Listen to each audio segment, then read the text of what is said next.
Hey everybody, how's it going? Want to wish you guys a Merry Christmas and thank you for tuning back in because I actually wanted to make a video on this topic because on Christmas Eve, December 23rd, me and one of my buddies who is Japanese wanted to go see Godzilla -1. So I thought it was like an early Christmas gift. Go out with a buddy, have a good time, go watch a movie. And Godzilla's usually not up my alley. I'm not a big monster movie fan. Now, I am very aware of Godzilla and how they're trying to make a monster movie universe, which I'm open-minded to. I like mindless action, but sometimes that's what a lot of these, like the Godzilla versus Kongs, have become, is just these action smash movies. And if you want to watch a good fight scene, then I guess they're good. It's just a CGI thing, and anyone could basically do that with a big enough computer with a good enough processor and some 3D effects and just a lot of time. A bit of an exaggeration. I know that there's different levels. Not everyone can do it, and I don't know what the word is, commend right now all the 3D artists who do all that work. I just tend to like to appreciate the work of art that was done in those digital cities being destroyed. Even though there's not a whole lot of plot or substance behind it, it still takes a lot to animate those things. So for me, it's just kind of an appreciation form. But the scripts are super lacking. Now, when I went to go see Godzilla -1, I learned it was all in Japanese. It was all by subtitles, which I have watched a lot of subtitle movies where you have to read a lot, but I don't mind it. Sometimes people get bothered by reading the subtitles and then looking up, especially if you watch Passion of the Christ. I don't know if you've ever seen that, where it's a ton of subtitles, and then the times that there are not subtitles, it's a guy getting whooped with a bunch of pieces of metal and then crucified. So it's a bit of a troll on that instance. But back to the point, I don't mind subtitles for the most part because Japan has made this movie, and it was a Japanese film, like a remake of the original one. Now, I've never seen the original Godzilla. I just took my buddy's word for it, and he loves Godzilla, so I got to see Godzilla from what he described as its roots. And from a total Godzilla outsider, it's like, as a Saw fan, if like with Saw X, how John Kramer returned to the roots of what made a Jigsaw film a Jigsaw film, right? I'm very open to putting myself in the shoes of a Godzilla fan watching Godzilla -1, because we always see Godzilla as just this monster who comes out to smash other monsters. But the original Godzilla, from what I understand, Godzilla was the bad guy, like just this fearsome, scary monster, you know?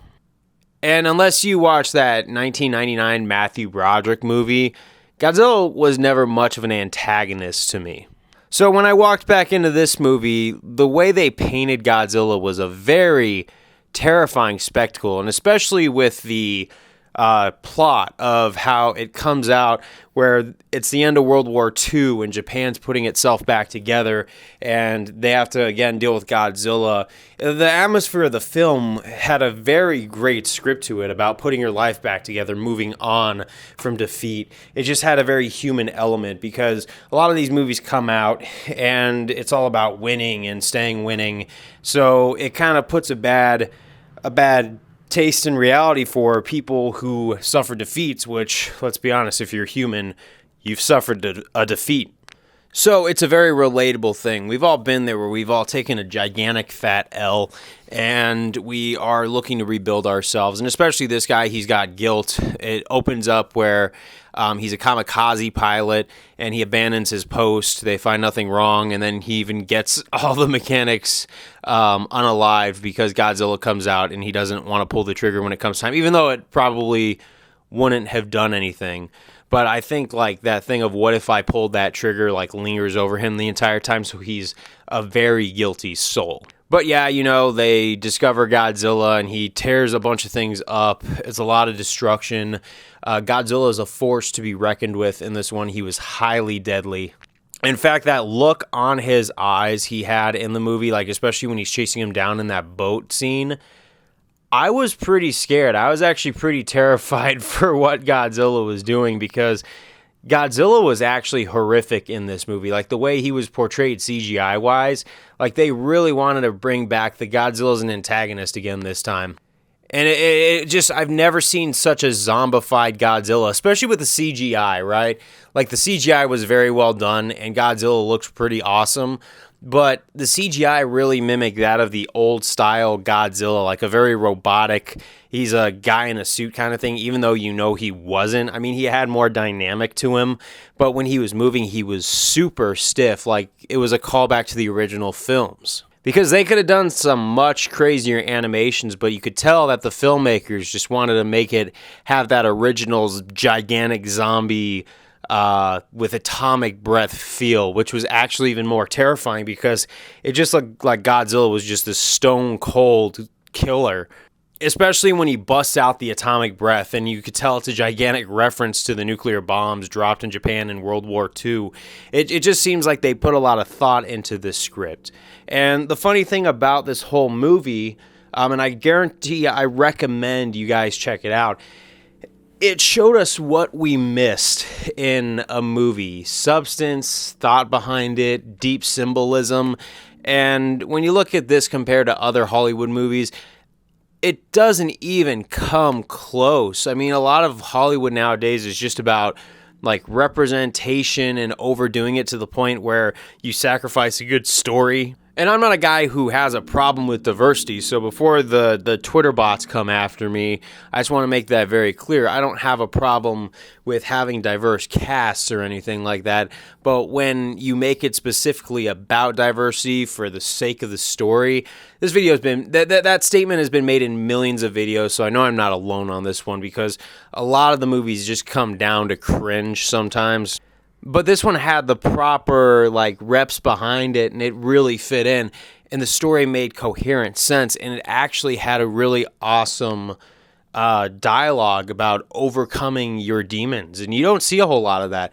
And here's the thing about American society, a lot of us have demons right now, so we could use a story about overcoming our shadows and overcoming our wars and overcoming our battles and moving on with the past and moving on to the future. We need to see more foreign films come to America. Like, we need to import movies from other nations because we're all about diversity and all that stuff. Let's bring in people from other countries. Let them show their films over here, and we could pay to see these movies because I think the American Hollywood and entertainment system, for a lot of the part, I'm not saying all of it is bad, because there's a lot of it that I still kind of get enjoyment from, and there's a lot of things that I do actually enjoy that are works of art now and again, like Cobra Kai. I love that show. But this movie completely lapped Hollywood dozens of times, and we need more movies to lap Hollywood dozens of times and show them that, you know, if you want to make a good production, all you need is a good script. You know, you don't have to focus on all the things Hollywood's been focusing on now, because I really question how these movies are still being able to be made when they lose so much money because no one wants to come and watch them.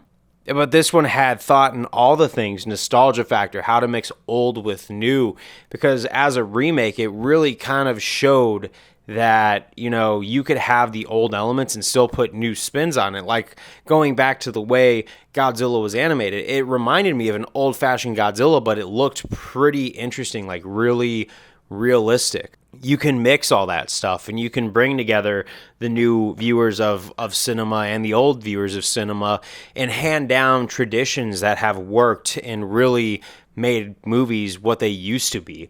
Like, I remember movies like From Dusk Till Dawn and stuff like that I used to love because although, yeah, a lot of it was corny, it had a lot of fun factors and it knew what it was and it was just kind of rolling with it, just like this movie.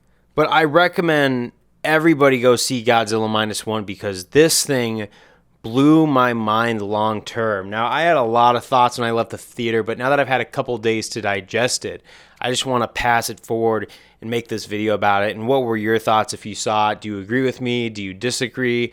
If not, go see the movie. I want you guys to experience the magic that foreign nations are lapping us in the movie industry, and we need to accept that. And please, bring more subtitle movies here because I want to watch those because those things were entertaining.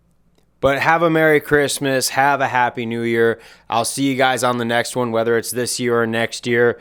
Later. Peace out. Goodbye. God bless. And I'll see you on the next one. Merry Christmas. Ciao.